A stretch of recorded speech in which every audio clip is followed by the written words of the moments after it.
I am Ferdinand Marcos, and I am the President of the Republic of the Philippines. I stand today on behalf of 110 million Filipinos. Hello universe, it's me again. Shout out sa inyo mga kababayan. But anyway, mayroon tayong upload videos, updates. Nako po. Unti-unti na yata malalagas itong mga Duterte Black mga kababayan. Ayan po si Senator Marcolita nahaharap ngayon sa kasong plunder mga kababayan. Bakit kanyo? Today is May 23, 2026. Nako po, no? Kaya for sure mga kababayan, baka magiging tama yung sinabi kong pinakadulo, yung checkmate. Malalaman nyo kung anong checkmate na sinasabi ko pagdating ng oras. Next naman, para kompleto detalyado, syempre, shout out sa mga Marcos Loyalist supporters, Filipino and OFW. Basahin ko po sa inyo. Okay? Sabi dito mga kababayan, Marcolita facing plunder, bribery, complaints at ombudsman. OM goes. Tuloy, the Field Investigation Bureau of the Ombudsman has recommended the filing of plunder and bribery charge against Senator Rodante Marcolita for receiving 75 million in campaign donation last year. OM goes. Ano yan? Mga kababayan, anong nangyari? Naglabas ng SALN ito pero hindi niya nilagay. Kaya, iyan, tuloy. Ha? Yan ang sinasabi natin. Gumawa tayo ng kabutihan. Para hindi tayo nasasadlak sa kasamaan. Pero kung gumawa ka ng kasamaan, time will come. Sabi ko sa inyo guys, sisingil talaga si karma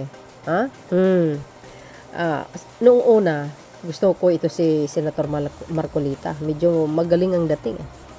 Lalo na naging congressman siya dati.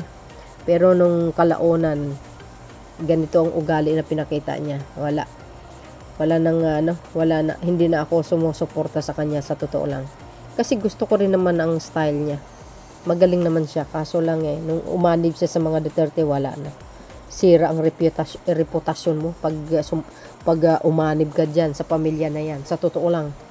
In its complaint, affidavit signed on May 18, exclusively obtained by GMA News, the investigators want Marcolita to be indicted for plunder alongside former Quezon City 2nd District Representative Mike Defensor and two others who donated to Marcolita.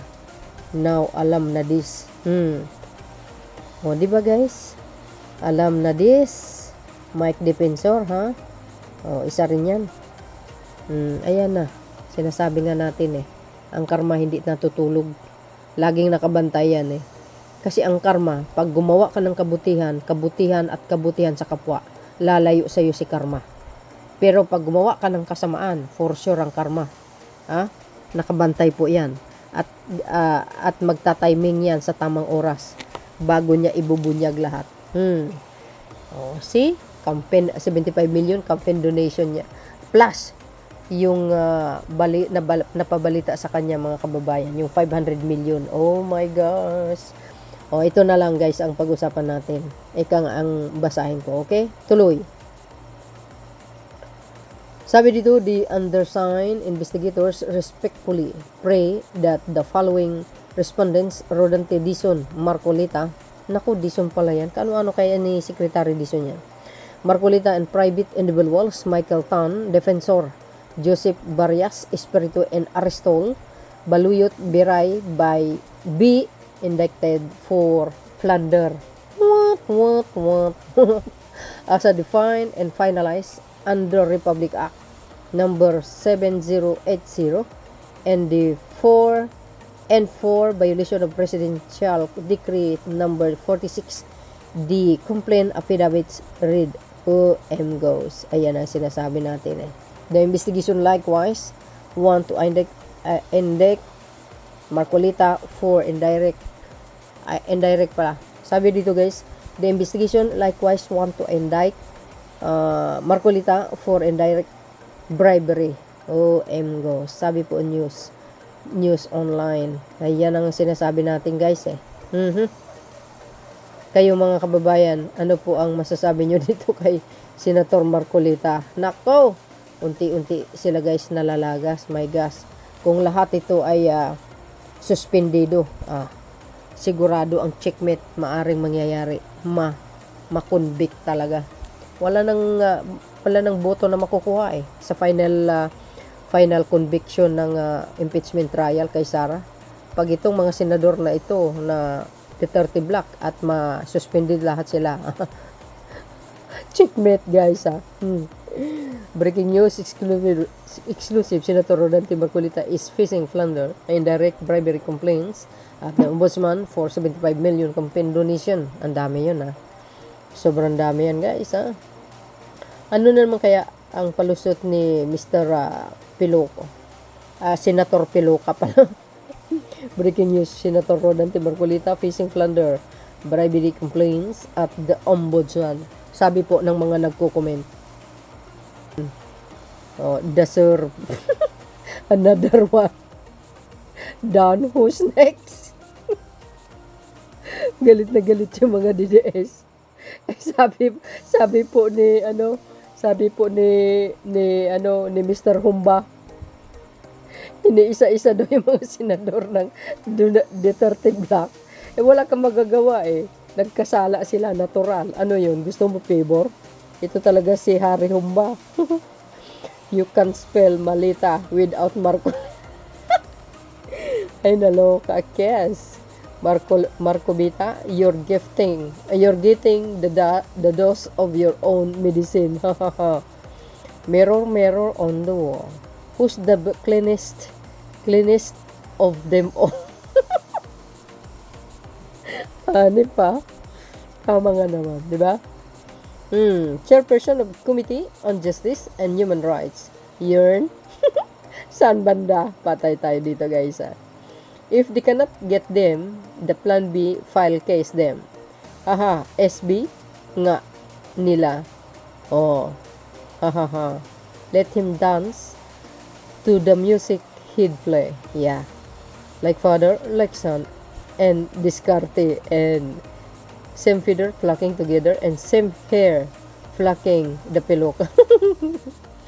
Evaristo si Calvo by right name, kaloka. Masyado naman halata, Tell me we're in authoritarian dictatorship without telling me we're in authoritarian dictatorship, agay. Ganda ng timing, very accurate. The rodent goes itchy. Why the stalker, Senator Marcolet? Mai-stress yan. Oh my gosh, the power of Malita has spoken again. Ayan, kasi kayo ang nagpipresenta ng mga 18 Marines. Hindi, kay Gutesa. Ngayon, binalikan kayo ni Karma. Naloko na. Sarap facelift. Natatawa ka talaga sa mga netizen guys Pretends to be shocked. Yeah. But deep inside, he's not shocked. Because he know already Yeah. He gets 75 million donation from the person he knows. Oh my gosh. Evidence always as a way of popping up unexpectedly. Ganon talaga. Nasa 13 solid senators. Ayan. Ganon talaga guys. Kung may katotohanan at may ebidensya, alangan naman hindi siya managot. No one is above the law. Yeah. That's correct guys. So, ganon talaga ang buhay. Wither lang guys. Patay tayo dito. Sabi dito isa.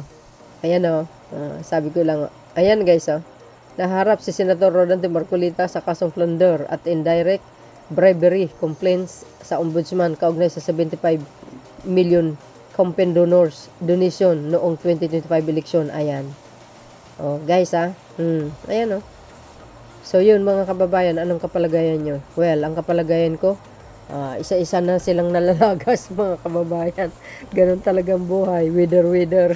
So yun mga best ang aking pinaka-latest update. Thank you guys for watching. See you again on my next upload. Bye and babush. God bless Philippines. There's more. Follow me and likes.